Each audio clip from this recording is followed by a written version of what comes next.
Wes here, and welcome to a new episode of DadTech right here on wesandveronica.com.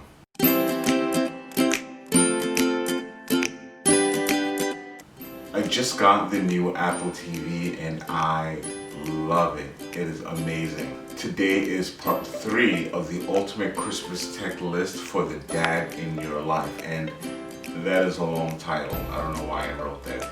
It comes in 32 gigs and 64 gigs and is priced at $150 and $200 respectively.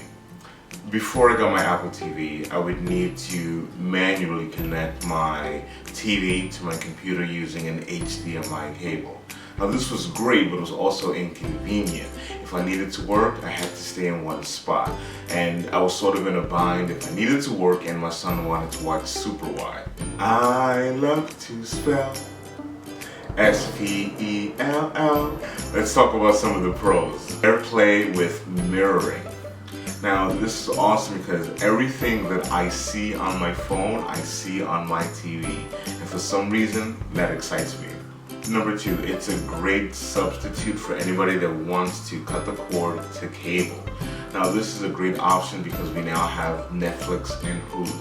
Number 3, the Apple TV is sleek, small, and inconspicuous.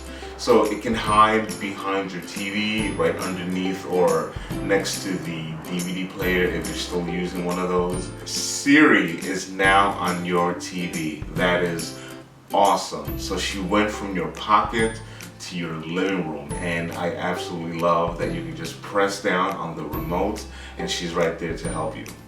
Number 5, you can play games made for the Apple TV. Now this for me sounds like it's becoming an all-in-one entertainment system, and with one thumb gaming you can absolutely entertain the entire family. Number 6, the new operating system for the Apple TV is much more intuitive and pretty easy to use compared to older versions of the Apple TV. So I love the fact that I can easily go into the App Store and download PBS for my son. And number 7, this is actually the biggest pro for me. It is the use and ease of the Apple remote. It is dynamic. So I love the fact that I can control everything with one thumb. I can go back home, I can go into my settings, I can access Siri, turn the volume up and down. This is a lot easier from the previous remote that Apple had that pretty much resembled an old iPod. Now I love this because it has the touch control that I'm used to on a Mac trackpad or the screen of my iPhone.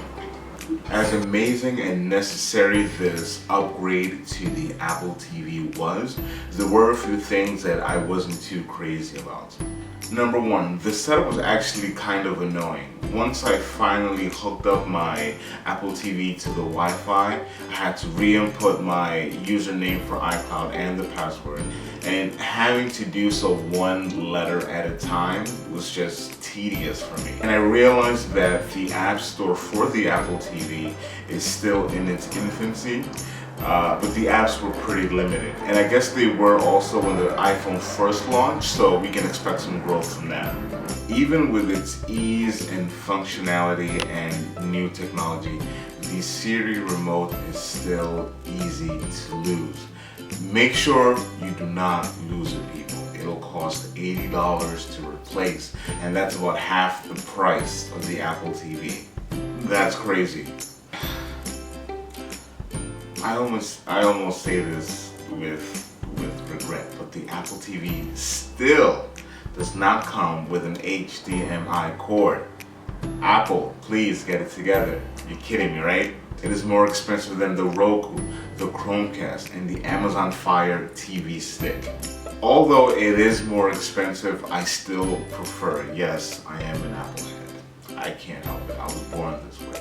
I say this because yes, it is a beautiful piece of technology and it does have an app store, but I also love it most because it pairs so well with my other Apple devices. Apple recently introduced an updated tvOS and the Apple TV Remote app, allowing you to enter text with the keyboard on your iOS device and use simple gestures to navigate Apple TV. Because of this, I am giving it 4 out of 5 bibs. Even though I listed as many cons as there are pros. The pros heavily outweigh the cons in my opinion, and because of this I think it is an amazing gift for the dad or mom in your life.